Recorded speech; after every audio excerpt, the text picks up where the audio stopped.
Les gars, préparez-vous, parce que cette vidéo va faire mal. Dans cette vidéo, nous explorerons les idées abandonnées de Minecraft, incluant de nouveaux mobs comme les crocodiles et les singes, des biomes tels que la savane, des votes de mobs oubliés comme le golem de cuivre, et des mises à jour du 1er avril avec des concepts intrigants comme la dimension des pommes de terre, de nouveaux boss et technologies. Bref, vous n'avez aucune idée du nombre de bonnes idées qui sont déjà passées par Mojang, et qui, tout simplement, sont actuellement oubliées. Pour commencer, tout cela a commencé à cause de mises à jour with modders. En âge de mises à jour insatisfaisantes. À une époque où la popularité du jeu déclinait à cause de mises à jour médiocres, n'apportant que de nouveaux blocs colorés et des perroquets, Minecraft commençait à perdre des joueurs et entrer dans son âge sombre. Fortnite était en pleine ascension et, de plus en plus, notre cher jeu cubique perdait de son engouement. Pour éviter cela, Mojang a créé le Mob Vote, un système démocratique permettant aux fans de choisir une nouvelle créature à ajouter lors de la prochaine mise à jour. Ainsi, en engageant les gens à discuter du mob le plus approprié à intégrer dans le jeu, nous bénéficierions d'une publicité gratuite attirant de plus en plus de joueurs. Aimeriez-vous avoir un Blast 2.0 épique avec des boucliers et des ondes de choc qui rendraient l'aventure dans le jeu encore plus épique ? En 2017, lors du premier mob vote, nous avons eu l'opportunité d'avoir le Wildfire, feu sauvage. Mais la communauté a choisi le Phantom, qui a attiré plus d'attention parce qu'il volait, une nouveauté dans le jeu à l'époque. Le mob vote, répété pendant des années, ne fait pas toujours gagner la meilleure option, car la démocratie est une erreur. En démocratie, la majorité décide, mais cette majorité s'est composée d'ignorants.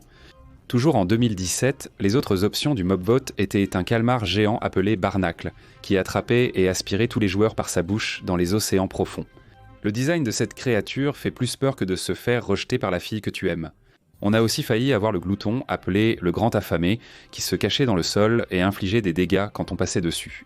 En plus, il aurait eu la capacité de retirer les enchantements des objets, quelque chose qu'on n'a eu que plus tard avec la meule. Ce vote, c'était pratiquement ça, non ? Quel monstre qui va me tuer dois-je choisir ? Voici 3 idées intéressantes de Minecraft qui ont été abandonnées par Mojang. On ne sait pas si elles seront un jour réintroduites.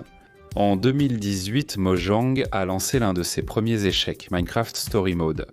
Ce n'est rien d'autre qu'une série Minecraft sur Netflix où, pendant que vous regardiez, vous aviez la possibilité de choisir vous-même la direction que l'histoire devait prendre. Cette série a eu 2 saisons puis a été définitivement arrêtée. Mais maintenant, une créature épique de Minecraft Story Mode était sans aucun doute le Witherstorm, un méga-boss gigantesque avec un bloc de commande sur la poitrine. Les boss manquent dans le jeu actuel, même s'ils ne correspondront pas vraiment au gameplay. L'Under Dragon et le Wither sont obsolètes depuis longtemps. Et maintenant, en continuant en 2018, nous avons eu la propre mob vote, qui en fait était le biome chooser. Dans celle-ci, nous devions voter pour la meilleure option de biome. Cependant, un détail intéressant est que la promesse était que ces 3 biomes seraient effectivement ajoutés au jeu, mais nous devions choisir lequel serait le premier. Et oui, nous savons que c'était un gros mensonge.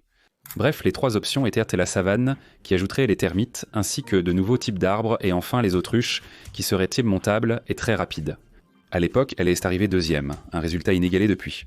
La prochaine option serait le désert, qui apporterait des suricates, des palmiers et des oasis au milieu du biome. Et dans ce cas, il est arrivé en dernière position.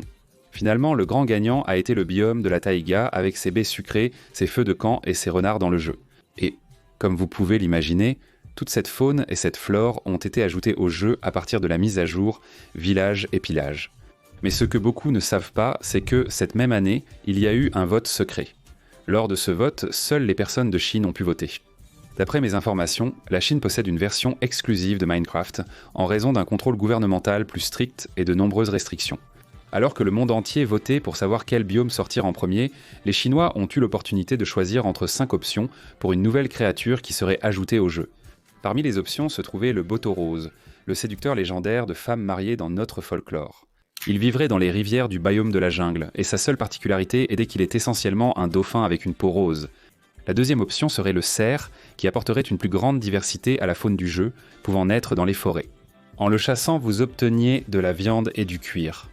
Dans ce vote, il y aurait le crocodile, une créature hostile qui t'attaquerait avec ses griffes, naîtrait dans les marais et pourrait t'entraîner sous l'eau. Et même si vous réussissiez à l'éliminer, il lâchait sa peau qui pouvait servir à fabriquer des bottes aux pouvoirs spéciaux. Un croco dans le marais, ça serait vraiment épique, mec. Pour presque finir, il y avait la possibilité d'un singe doré vivant dans la jungle, sautant d'arbre en arbre sans t'attaquer. Et si tu lui donnais une pomme ou une fève de cacao, il ferait un échange avec toi et te rendrait un objet en retour. L'idée du singe doré non intégré au jeu a été réutilisée pour le système d'échange avec les piglins dans le Nether. Enfin, nous avons eu le panda. Il mange du bambou et peut rester assis. Il faut aussi rappeler qu'il est la mascotte officielle du pays, donc voilà. Roulement de tambour, devinez qui a gagné ? Oui, le panda. Je ne savais pas que c'était comme ça qu'ils avaient choisi d'intégrer le panda au jeu, mais je pense que les autres idées écartées étaient aussi bonnes. En passant à l'année suivante, en 2019, Minecraft fêtait son 10e anniversaire et curieusement sa période sombre touchait à sa fin. D'ailleurs, cela a aussi attiré des youtubeurs comme PewDiePie et Felipe Neto. C'est cette même année que Fuse a perdu son monde hardcore de 5 ans et que notre regretté Technoblade a commencé à se démarquer, montrant à tous ses compétences en PvP comme personne ne l'avait jamais fait auparavant. Et, en continuant comme d'habitude, en 2019, nous avons eu le Brome Chooser, où les biomes qui ne gagnèrent pas étaient censés être ajoutés plus tard. Notre première option était les montagnes, apportant une nouvelle génération de mondes, des chèvres comme nouveaux mobs et de nouveaux blocs de neige. Le deuxième biome serait le marais, apportant des grenouilles, des mangroves et des bateaux avec coffres. Il a été le deuxième le plus voté cette année-là et a été inclus dès la version 1.19. Le troisième biome soumis au vote était les terres incultes, qui auraient introduit des mauvaises herbes, des cactus fleuris et des vautours. Malheureusement, nous n'avons plus eu de nouvelles de ce biome. En 2019, Mojang a également créé Minecraft Earth, un jeu similaire à Pokémon Go, mais dans l'univers de Minecraft. En résumé, c'était un jeu mobile en réalité augmentée, qui n'a pas fonctionné et est tombé dans l'oubli. Il a été arrêté le 30 juin 2021, et l'équipe à Ronaldiar a été réaffectée à des domaines qui apporteraient un plus de valeur à la communauté du jeu cubique. L'année suivante, Mojang a sorti Minecraft Dungeons, un jeu à part avec de nouvelles armes, objets, créatures, une mission principale et plusieurs environnements inédits à explorer. Dans une atmosphère d'action et d'aventure, c'était novateur pour l'époque. D'ailleurs, un easter egg est qu'il existe une version de Minecraft Dungeons pour borne d'arcade sortie en 2021. Le jeu a la même mécanique que l'original, mais avec la possibilité de collectionner des cartes physiques. Minecraft Dungeons offre aussi des donjons exclusifs et de nombreux boss uniques. Mon boss préféré serait celui en pierre et redstone. L'avoir dans le jeu rendrait l'exploration des donjons bien plus intéressante et stimulante pour l'aventure. Mais nous arrivons finalement à l'année la plus controversée, le Mob Vote de 2020. Les trois options, comme vous vous en souvenez bien, étaient essentiellement la Mobloom, un type de vache champignon jaune qui laissait une traînée de fleurs à chaque fois qu'elle marchait. Elle pouvait aussi interagir avec les abeilles et apparaîtrait dans les forêts soit fleurissent. Nous pouvions aussi opter pour Lycéologé, un mage villageois épique des montagnes, lançant des blocs de glace sur la tête du joueur. Même Felipe Neto et moi étions d'accord que ce serait le meilleur choix de créature. Lycéologé était de loin la meilleure créature. De loin. C'était un nouvel ennemi qui allait habiter les montagnes. Quand on traverserait les montagnes, il apparaîtrait, invoquerait des pluies avec des éclairs qui attaqueraient l'adversaire. Il provoquerait aussi des tempêtes de neige. Ça aurait été génial. On aurait pu organiser, des événements d'aventure pour aller capturer et tuer ces monstres. Et ce tapis inutile, pas rare, qu'on trouve partout. Enfin, il y avait une option totalement inintéressante que personne n'allait sélectionner. C'était principalement un calmar lumineux errant dans les abysses, brillant simplement. Elle ne faisait rien, juste briller avec des LED. Devinez qui a gagné ? Oui, le calmar. Répétez après moi, la démocratie est une erreur. Mais pourquoi la communauté choisirait-elle délibérément la pire option ? Pour ceux qui ne s'en souviennent pas, le plus grand youtubeur du jeu était au sommet de sa popularité cette année-là. Donc, disons qu'il a en quelque sorte demandé à ses fans de voter exprès pour la pire option. Parce que, soyons honnêtes, le calmar lumineux était la créature la plus inutile des trois. Un fait intéressant, c'est que au moins, Lycéologé a existé dans la version de Minecraft Dungeons. Mais à part ça, dans le jeu principal, l'idée a été abandonnée, apparemment pour toujours. F dans le chat. Et maintenant, en allant vers 2021, nous avons eu une année tranquille jusqu'à ce qu'ils ajoutent la créature qui a été choisie. Le vote des créatures de cette année-là a provoqué beaucoup de disputes, parce que les options semblaient en fait seulement, attention, semblaient équilibrées. La première option serait le Glar, un fantôme qui t'alerterait des lieux où les créatures risquent d'apparaître à cause de l'obscurité. Sur Bedrock, ce serait très pratique, car il n'y a pas la touche F3 ou le mode debug qui affiche les infos techniques. La deuxième option serait un golem de cuivre, qui t'aiderait dans tes fermes en appuyant sur des boutons en cuivre. Cela transformerait Minecraft en un jeu industriel permettant d'automatiser tes fermes avec un golem de cuivre non payé. Il est intéressant de noter que le cuivre pourrait subir des transformations par oxydation dans Minecraft, démontrant ainsi l'aspect scientifique du jeu. Cependant, l'option la plus plébiscitée par le public fut la troisième. Mesdames et messieurs, connaissez-vous la lait ? En gros, sa publicité a été mal interprétée par une grande partie de la communauté étrangère. À cause de la petite vidéo diffusée dans sa publicité, les gens pensaient qu'il allait dupliquer des objets. Il prendrait l'objet lâché, ferait un tour et reviendrait avec le double. Au Brésil, on pensait qu'Alei serait un transport automatique, un entonnoir flottant qui déplacerait les objets. Cela semblait intéressant, et juste qu'il gagne contre le golem de cuivre. Mais Mojang n'a pas été assez clair, et Alei est pratiquement inutile. Il ne peut transporter qu'un objet à la fois, ne les duplique pas et ne les prend pas dans les coffres. C'est alors que la communauté a commencé à réaliser les problèmes du mob vote, et l'année suivante, les choses ont chauffé pour Mojang. Il y a même eu des accusations de fraude, mais avant, souffrons un peu avec les options de mob qui auraient pu être ajoutées, mais qui ne l'ont pas été. Le premier aurait été le golem robuste, un autre golem servant de décoration. Pendant son sommeil, il pouvait tenir un objet puis se déplacer avec l'objet une fois réveillé, avant de retourner dormir à son point de départ. Certains disaient même qu'on pouvait les empiler, mais je trouve ça un peu bizarre. Nous avions aussi le filou qui apparaîtrait dans les mines abandonnées et resterait caché, le but du joueur étant de le trouver 3 fois. Ainsi, il vous récompenserait avec n'importe quel objet enchanté. Ensuite, il se téléporterait, mais le renifleur a gagné.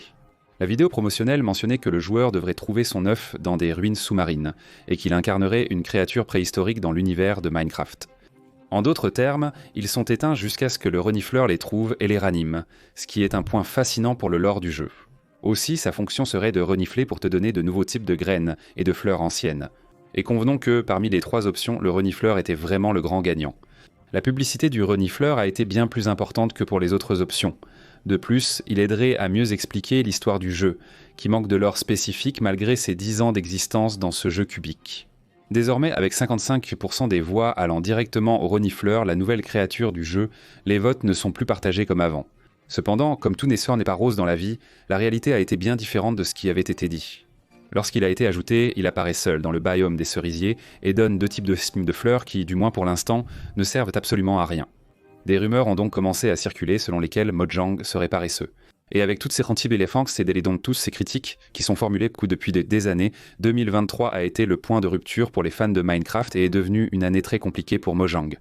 Elle a lancé Minecraft Legends, un jeu d'action et de stratégie en temps réel à la 3e personne. Le but du jeu est que le joueur collecte des ressources, construise des défenses et combatte des hordes de piglins pour empêcher la propagation de la corruption du Nether. Et comme ce n'est une surprise pour personne, le jeu est vite mort après son lancement, avec très peu de joueurs actifs et, d'après les nouvelles, il ne reçoit plus de support, menant à un autre échec de Mojang. En gardant la tradition, le MobVote 2023 a été le plus récent et controversé, avec l'apparition du hashtag #StopTheMobVote qui a fait beaucoup parler de lui. Les options étaient les pingouins, des animaux mignons, lents sur terre et rapides dans l'eau, qui aident à accélérer votre bateau. Nous avions aussi les crabes, qui apparaissaient dans les mangroves et pouvaient laisser tomber leurs pinces, qui serviraient à augmenter la distance de construction du joueur. Imaginez-vous avec un bras mécanique épique, capable de construire et casser des blocs à une plus grande distance. Finalement, le tatou, qui se roule sur lui-même, a remporté la victoire. Il apparaît dans les biomes chauds et se met en boule pour se protéger. Sa carapace sert à fabriquer une armure pour votre loup. Et en effet, l'armure pour les loups est une idée très forte, mais c'est là que la polémique s'intensifie. Vous avez probablement remarqué le manque de détails sur les mobs, comme la distance de construction exacte du crabe par exemple. Cela représente-t-il plus de 10 blocs ou un seul bloc ? C'est un élément très overpowered, qui bouleverserait totalement la mécanique du jeu. Comme c'est quelque chose de très vaste, vous voyez bien qu'il est clair que nous ne savons pas exactement pourquoi nous votons. Et, à cause de ce manque d'informations et d'autres problèmes, le hashtag #StopTheMobVote est apparu. Pour vous donner une idée, ils ont créé des images de propagande de guerre à cause d'un vote sur l'ajout d'un mob dans un jeu de cubes.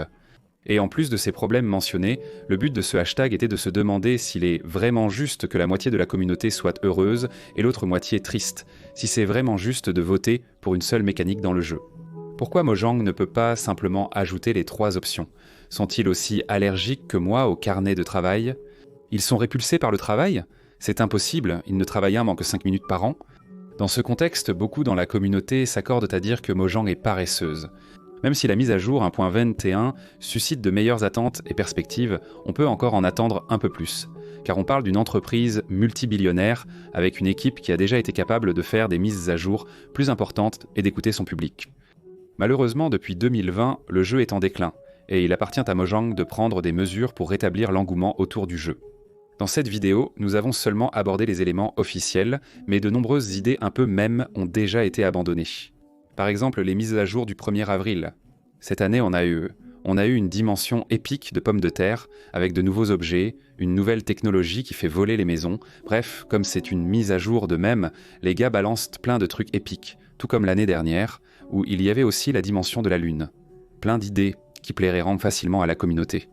Comme les mods, mec, pourquoi Mojang ignore-t-il des mods qui sont célèbres et approuvés depuis plus de 10 ans ? Par exemple, le mode Ether, une nouvelle dimension très épique et célèbre avec un taux d'approbation extrêmement élevé.